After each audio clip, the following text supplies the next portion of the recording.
inclusive porque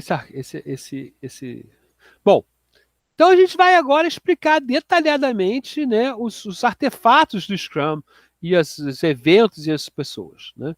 Então o framework Scrum, ele tem...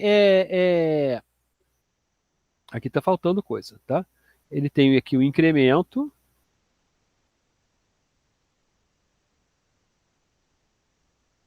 E aqui ele tem a própria sprint. A sprint eu não acho que vale muito falar como exemplo, mas ele tem 3 papéis, tá? 5 eventos agora, tá? E 3 artefatos. Né? Então, quais são esses papéis? É o dono do produto, o Product Owner, o Scrum Master e o time de desenvolvimento, ou os desenvolvedores, que a gente vai chamar aqui. Ok. Mas a primeira coisa que a gente quer fazer, eu gosto muito desse ditado aí, porque agora sempre a gente faz um trabalho que a gente pergunta quem vai ser o porco, né? Então, o Scrum fala, ó, existem, não fala, né? Mas na prática existem porcos e galinhas. Então, essa aí é a charge, né? A galinha está falando, ei, porco, acho que deveríamos abrir um restaurante. Aí o porco fala, eu sei não, qual vai ser o nome? Aí o porco fala, a galinha fala, pernil com ovos. Aí não, eu estaria comprometido enquanto você estaria apenas envolvido. A verdade é que o Scrum, esse time Scrum, é quem está comprometido. Tá? Ou seja, quem tem que fazer o negócio sair. Isso é muito importante. Os outros estão apenas envolvidos, eles são partes interessadas, estão envolvidos, mas eles não têm responsabilidade de fazer o negócio sair. Né? Então, os porcos são o Scrum Master, o time, o dono do produto. Né? E as galinhas são as partes interessadas, os gerentes e os usuários. O dono do produto, então, ele é a única pessoa responsável por gerenciar o Product Backlog, né, e garantir o valor do trabalho. Okay? Ele garante que o trabalho também, o Product Backlog, é visível por todos. Ele é um representante de todas as partes interessadas. Tá? Então, ele tem essa importância.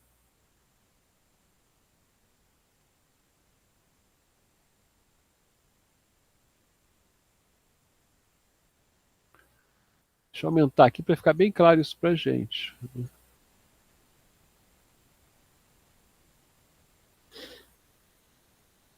Ele representa elas aqui. Ele é conhecido como PO, né? PO. Em português a gente fala PO mesmo. Né? Então o que ele faz? Ele tem que definir as funcionalidades do produto, decidir datas de lançamento, trabalhar o ROI, priorizar funcionalidades. Aqui ele está assumindo as funções de gestor de produto também, o gerente, né? Que não são necessariamente deles, tá, gente?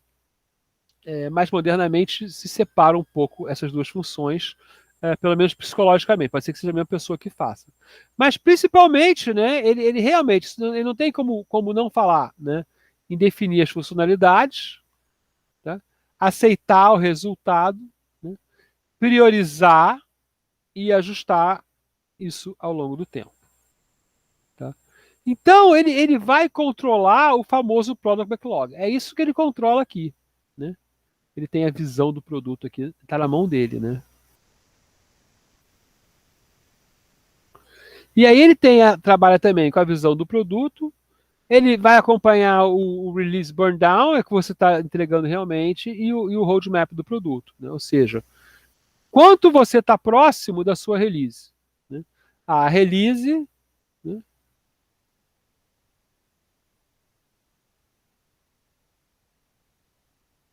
E aqui todos os prazos que ele tem, né? Ele vai fazer a gestão do roadmap do produto. Os desenvolvedores, e aqui direto do guia, né? São as pessoas comprometidas, olha como ele fala, em criar o incremento utilizável. Ele não fala software, é incremento utilizável. Né? Que tem que ter habilidades específicas, né? Que variam com a área. Né? Então você vai ter que ter, no nosso caso, provavelmente um designer, ou dois, um grupo de desenvolvedores, alguém que conheça mais um lado, outro. Mas ele sempre tem que fazer o quê? Tem que criar o Sprint Backlog, né? Introduzir qualidade, né? Em função da definição de pronto. Né? Todo dia ver o que tem que fazer em função da meta da sprint, lá na reunião diária, né? E responsabilizar-se como profissional para entregar as coisas. Normalmente entre 3 e 9 pessoas é o time, né? Multifuncional, de tempo integral, isso é importante, porque trabalhando em 2 projetos ele nunca vai poder atender plenamente os 2 projetos, né? Sem título, sem subequipes, né? Auto-organizável e só mudar durante a mudança da troca de sprint. Essa pessoa vai sair do grupo, né? Não tem jeito de ela ficou doente, não vai poder trabalhar durante 3 meses, ok.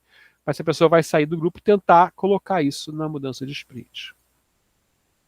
O Scrum Master, ele é o que tem que fazer o Scrum funcionar. Tá?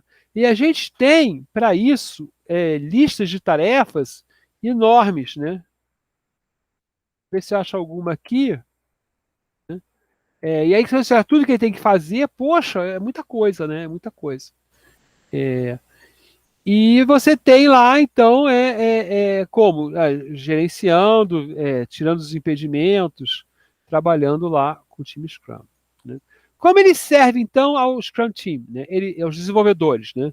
Ele treina os membros do time em autogerenciamento e funcionalidade cruzada, né? Ajuda a se concentrar na criação de incrementos, né? Foco como entregar as coisas, né? E remove os impedimentos, né? Provoca a remoção, às vezes não é ele que tem que fazer, mas ele tem que fazer a negociação para aquilo acontecer, né? E garanta que os eventos do Scrum ocorram, né? De maneira produtiva e dentro do time box. Isso aí é mega importante, né? As coisas funcionarem como tem que funcionar. Então, ele, na verdade, ele passa o dia todo fazendo coisas para ajudar, para facilitar o trabalho de todos. Né? O Product Owner, né, ele ajuda a encontrar técnicas para definir melhor a meta, o gerenciamento do Product Backlog, né, ele senta lá discutindo isso, né, ajuda a entender a necessidade, o time a entender a necessidade dos itens, né, então que eles estejam claros e concisos, né, ajuda a estabelecer o planejamento empírico do produto, né, então ele vê a velocidade do time, explica como isso funciona, vê a estimativa do produto, né, então ver se o Product Roadmap vai sair, né, e ele ajuda o stakeholder a funcionar. Para a organização, ele é o líder do time, né? Planeja a implementação, né? E remove as barreiras, né? Tem que ajudar as coisas a funcionar. Então é engraçado porque o trabalho do Product Owner ele é bem claro logo no início, né? As pessoas é fácil. O trabalho do time é desenvolver. E o trabalho do Scrum Master? Esse trabalho é meio fazer os dois funcionarem, fazer as coisas funcionarem. Então, ele é o mais difícil de aprender a realizar sem cair nas práticas de gerência antigas. Né? Do tipo, dizer quem vai fazer o quê. Então, não. No Scrum, cada um decide o que vai fazer. E o Scrum Master está lá para ajudar as pessoas a fazerem as coisas, e mais que isso, ajudar as pessoas a aprenderem a fazer coisas que elas não estão fazendo ainda. Então, ele tem que trabalhar nisso. Né? Então, às vezes, ele pode sugerir até, não, vamos aprender a fazer isso, como é que vocês podem se organizar para o Manuel que entrou no time aqui, né? Aprender a fazer algumas coisas. Né? Então, ele tem que fazer esse tipo de trabalho. Tá? Mas ele não deve dizer o que cada um vai fazer. De certa modo, então ele representa uma espécie de gerência, né? E ele tem que ficar vigiando se o Scrum está acontecendo. Tá? E ele também tem que agir como um escudo para interferências externas. Né? Isso aqui é uma questão típica de gestão. Tá? Aqui também está repetido. Né? Os eventos. Bom, então os eventos, lembrando aqui que tem a sprint, né? Mas a gente não precisa falar da sprint, que tem um incremento aqui, que também aparece depois. Né? Então, planejar a sprint é o seguinte, né? Tem que ser levado em conta no planejamento de sprint. Capacidade do time, né? Que pode até mudar, porque eu posso trocar funcionários de uma sprint para outra, alguém vai entrar de férias, né? O prazo que eu tenho, reuniões que estão previstas. Né? Então, o time vai ter uma capacidade, uma disponibilidade. Né? Vou botar aqui capacidades e disponibilidades.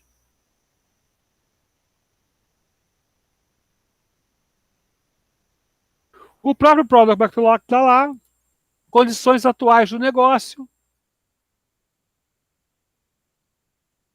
qual é o estado atual do produto, né? Qual é a tecnologia que eu tenho, né? Então, coisas que eu tenho que levar em consideração, né? Minha produtividade, se eu tenho alguma coisa novas tarefas a serem feitas, né? Modificação no processo, coisa assim.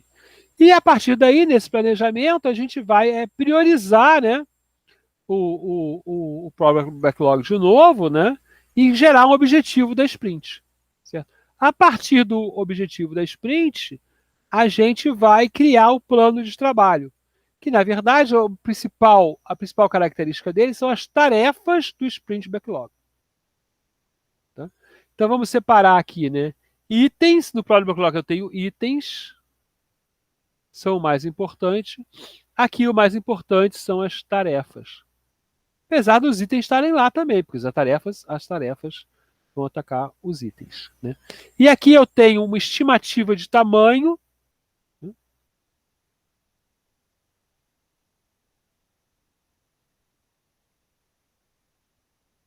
Tá? A gente vai falar sobre isso depois.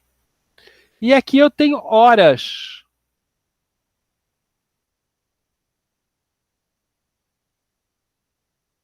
E o mapeamento em tamanho e horas, ele é uma coisa que é aprendida ao longo do tempo. Então o time seleciona os itens do Product Backlog com os quais se compromete a concluir, né? Quem negociar, isso é uma negociação, tá, gente? Quer dizer, o time faz perguntas para o Product Owner de como ele quer ver atendido, né, o Product Backlog. Né? Por quê? Porque, por exemplo, pode acontecer o seguinte, ó, vamos supor o seguinte, ó, eu tenho um Product Backlog aqui. Então eu vou chamar aqui A, B, C, D, E. Product Backlog. Aí eu vou fazer o meu Sprint Backlog. Tá? Aí eu percebo o seguinte, ó. Eu posso fazer B, C, D ou A, E. Qual eu faço?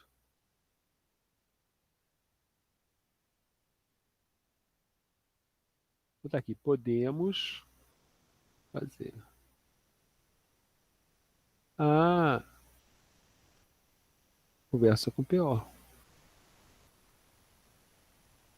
E o PO vai dizer, eu prefiro realmente BCD, né? Um pacotinho bom, tal, vocês conseguem fazer, tal. E o A pode esperar, porque aí o E sobe de prioridade aí, o A pode esperar. Pode falar, não, eu preciso do A urgente, né? Então faz AE, né? Por que eu não posso fazer ACD? Porque eu só posso fazer, se eu faço A, por exemplo, eu não posso fazer o B, né? Não, não dá para fazer, né? É, não faz A e B, não faz CD sem B. Pode ter essa regra aí, né? Eu não consigo fazer A e B porque eles são muito grandes, né? Então eu faço A, eu faço B e depois eu boto C e D, eu boto E. Né? Então, a gente considera essas coisas e daí vai ter que olhar lá, né? Vai ter que conversar com o PO. Né? Isso aqui é outra maneira de desenhar, né? A gente tem aqui, né? Capacidade, condições de negócio e tal, é o mesmo desenho basicamente, mas mais fechado. Antigamente tinha uma reunião de planejamento 2, ela não existe mais, é considerada uma reunião de planejamento só. Né? É... Mas de qualquer maneira, ela tem duas fases. Tá?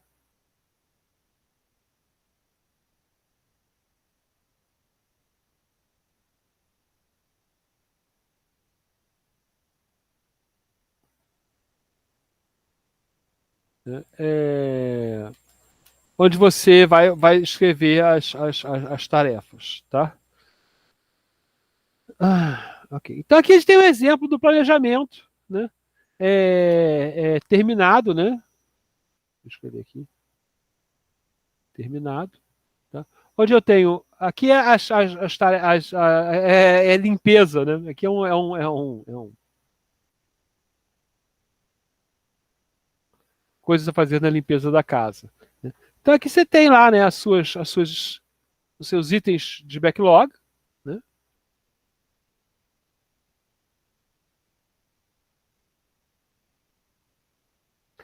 e as tarefas sendo feitas. Tá? Importante, né? Vou chamar aqui de história, vou chamar de itens de backlog. Você faz de cima para baixo, ou seja, você tem que fazer as coisas andar assim. Mesmo, né, você só vai fazer esse trabalho de paralelização quando for possível. Então aqui a gente tem um exemplo de um software que tem um quadro de tarefas, né? Eu fui um dos criadores desse software, hoje ele é uma empresa à parte que eu não faço parte. Né? E você tem lá as coisas que andam, a fazer e execução pronto.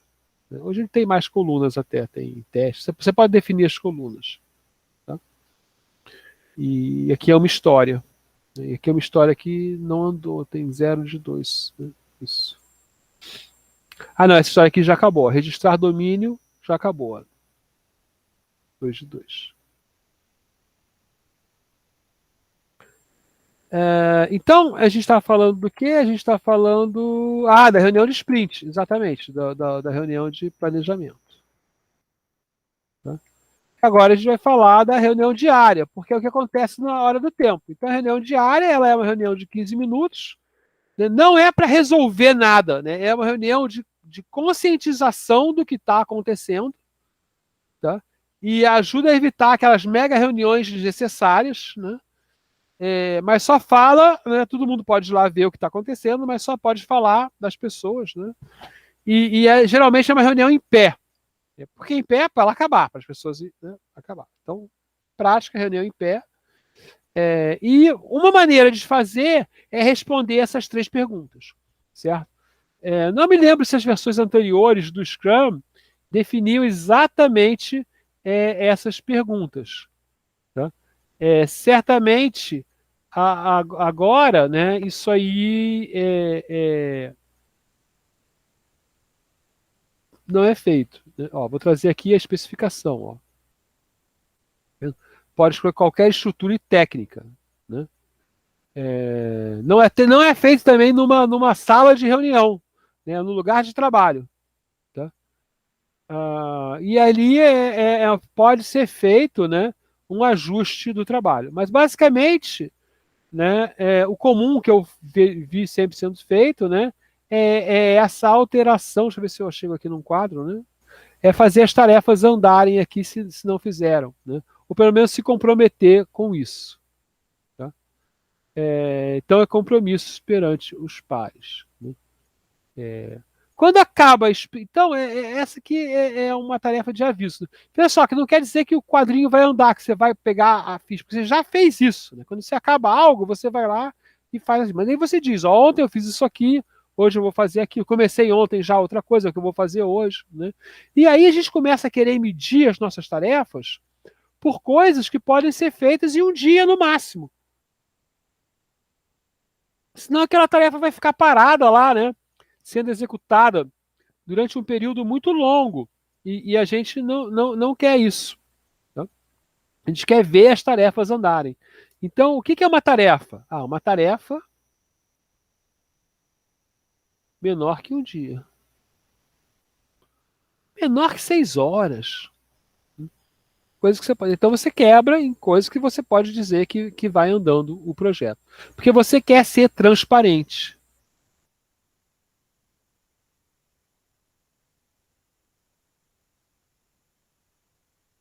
Então, se eu quero ser transparente, eu quero ver o projeto andar.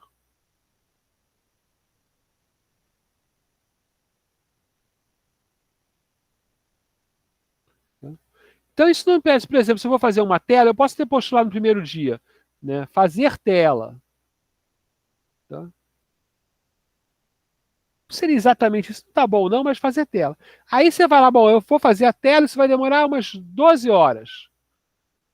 Tá? Aí você chega lá e fala, tá, então eu vou quebrar aqui em, né, 3 tarefas. Desenhar frame. Desenhar frame. Vai demorar umas 2 horas. Fazer design. Como é tudo meio padrão, já sei, vai demorar umas 4 horas. Programar tela. Vai demorar umas. Tem que dar 12, né? Vou botar aqui 3 horas. Vou botar aqui testar. Tela. 1 hora, 442. Corrigir. Mostrar ao PO. Mais 2 horas. Pronto, pode ter uma regrinha aqui, né? Coisas que eu vou fazer ao longo do meu projeto. Tá? E aí, quando acaba a sprint, a gente faz a revisão da sprint. Uma coisa muito importante, né? A revisão da sprint é uma apresentação de resultado, né? E tipicamente no software a gente vai mostrar o que a gente fez, né? Então ela não tem slides. Eu vou mostrar mesmo, eu vou mostrar mesmo, mostrar o produto, né? E não mostrar o produto funcionando. Eu não vou dizer, eu fiz isso, eu fiz aquilo, eu fiz aquilo. Não, eu vou mostrar agora, eu vou te mostrar a tela que eu fiz tal. Então a gente tem uma preparaçãozinha para fazer as coisas funcionando, né? Por exemplo, colocar dados que a gente precisa na base, né? Porque às vezes o sistema não está funcionando ainda, né? Ele não está em operação ainda, então você não tem dados. Então tem um trabalho de se preparar para essa apresentação, que deve ter umas 2 horas, né? Que também demora umas 2 horas. Tá? E todo o time tem que estar lá para ouvir o feedback, principalmente. Né? E convida todo mundo que pode estar interessado nessa revisão. Então, aí, o resultado da revisão, né, é simples, é a aprovação ou reprovação dos itens.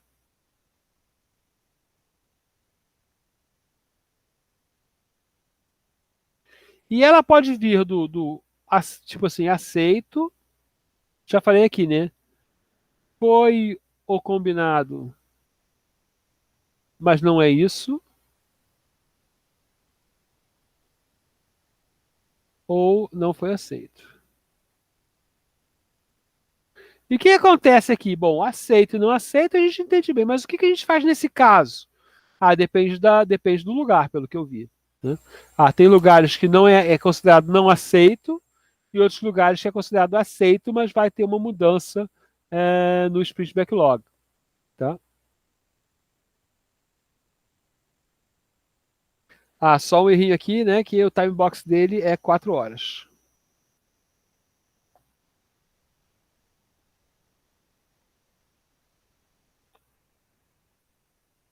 Pela nova regra lá do. E aí, o que eu acho que é a alma do sprint, né? Para o sprint ser bom, né? Que é a retrospectiva da sprint. Né? Aqui, ele fala agora em máximo 3 horas. Tá? A minha, para 4 semanas. A minha prática, esse sujeito não tem mais, tá? Desculpe. E a minha prática é que ela dura umas 2 horas na prática para 2 semanas. Tá? Então, e aí todo time participa. E aí são feitos, pode ser feitas de várias maneiras. Né?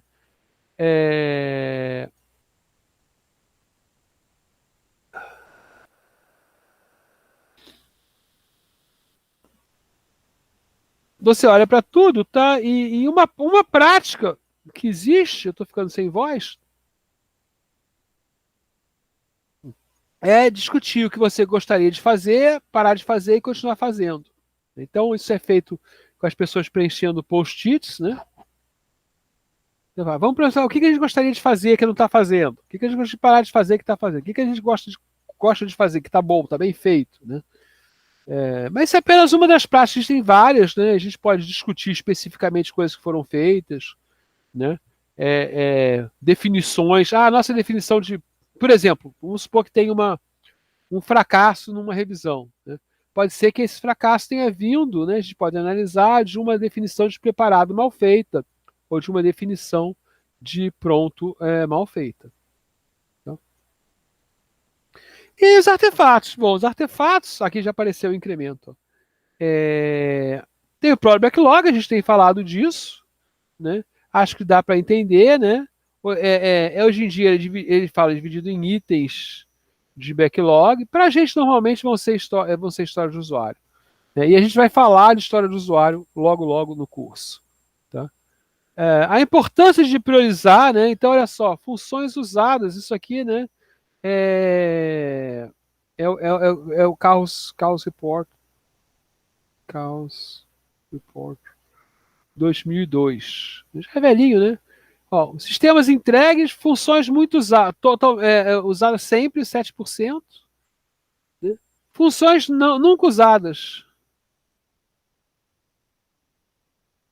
45 das funções feitas nunca foram usadas. Isso vem da maneira de entregar aquele softwarezão, né, pré-definido.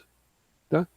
Então a gente vai falar mais tarde de histórias, né, mas é importante saber que ou itens de backlog, que existem itens de backlog grandes demais que não podem ser feitos. Não cabem.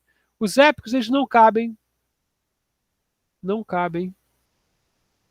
time box. Então você tem que quebrar, tá? Você não vai mudar o time box, você vai quebrar a história em sub-histórias, né? Ou itens, sub-itens, para se usar a linguagem atual do Scrum, né? Para poder realizá-los. Né? Então tem essa ideia que a história. Bom, isso aqui a gente vai falar quando falar de história do usuário, tá? E aqui é um exemplo de um Product Backlog que nem está usando história do usuário, né? Está usando uma maneira qualquer, né?